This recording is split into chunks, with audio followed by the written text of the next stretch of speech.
Arakkonam MRF tyre தொழிற்சாலை முன்பு நுழைவு வாயில் கூட்டம் நடத்த முயன்று அதிமுக எம்எல்ஏ கைது செய்யப்பட்டிருக்கிறார். லெட்டர் கொடுத்து 3 மாசம் ஆச்சு. அதை பத்தி ரெஸ்பான்சிபிளே இல்லை. அப்புறம் 29 நல்லா ஆர்டர் படிங்க. நாங்கள் ஸ்ட்ரைக்கிங் பர்சனும் கிடையாது, எதுவும் கிடையாது. பட் இன்கிரஸ் அண்ட் நீங்களே சார் படிச்சீங்கன்னா தெரியும். இன்கிரஸ் அண்ட் இன்கிரஸ் அது ஒன்று நாங்கள் வந்து கோரிக்கை வைக்கிறது வந்து தப்பு இல்லைங்களா? அது எங்களுக்கு கான்ஸ்டிடியூஷனல் ரைட் சார். இல்லை எங்களுக்கு கோரிக்கை வைக்கிறதுக்கு நார்மலாக நீங்கள் தாராளமாக வைக்கலாம். பட் இங்கே வந்து எக்ஸிஸ்டிங் ஆர்டர் கோர்ட் ஆர்டர் இருக்குது. 500 மீட்டர்ஸில் 500 மீட்டர்ஸில் கம்பெனி இருக்கு சார். 500 மீட்டர்ஸ் இருக்கு சார். பார்த்தீங்கன்னா தெரியும். சரி, அது பார்த்து சரி 500 மீட்டர்ஸ் போட்டுருக்கீங்க. இது என்ன போட்டுருக்கீங்க? அது மாதிரி யாருடைய வெஹிக்கிள் போகுது? எங்க போர்டு அங்கே இருக்குது. எங்க போர்டு அங்கே இருக்கு. கேட் மீட்டிங் எப்படி போடுவாங்க? கேட் மீட்டிங் வந்து டிமாண்ட் எப்படி போனாங்க? இது குறித்து கூடுதல் விவரங்களோடு இணைகிறார் எமது செய்தியாளர் சுதாகர். வணக்கம் சுதாகர், உங்களிடம் இருக்கும் தகவல்களை சொல்லுங்க.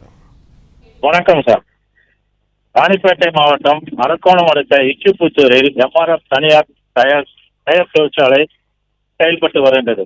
இந்த தொழிற்சாலையில் சுமார் நிரந்தர மற்றும் ஒப்பந்த தொழிலாளர்கள் 5000க்கும் மேற்பட்டோர் பணியாற்றி வருகின்றனர். இந்நிலையில் இன்று ராணிப்பேட்டை கிழக்கு மாவட்ட அதிமுக சார்பிலும் அண்ணா தொழிற்சங்கம் சார்பிலும் நுழைவாயில் கூட்டம் நடத்த முயன்றனர். இந்த நுழைவாயில் கூட்டத்திற்கு அண்ணா தொழிற்சங்க மாநில பேரவை செயலாளர் ஆர் கமலக்கண்ணன் தலைமை தாங்கினார். இந்த கூட்டத்தில் அரக்கோணம் முன்னாள் நாடாளுமன்ற உறுப்பினரும் அதிமுக அமைப்பு செயலாளருமான திருத்தணி கோவாரி மற்றும் அரக்கோணம் சட்டமன்ற உறுப்பினரும் தமிழ்நாடு சட்டமன்ற எதிர்க்கட்சி துணை குரலாளருமான சு ரவி ஆகியோர் கலந்து கொண்டனர். இந்த கூட்டத்திற்கு போலீசார் அனுமதி மறுத்து அவர்களை கைது செய்து தனியார் திருமண மண்டபத்தில் அழைத்து சென்று அடைத்து வைத்தனர். இந்த அதிமுக தொழிற்சங்கம் சார்பில் நடைபெற இந்த நன்றி சுதாகர், உங்க தகவல்களுக்கு.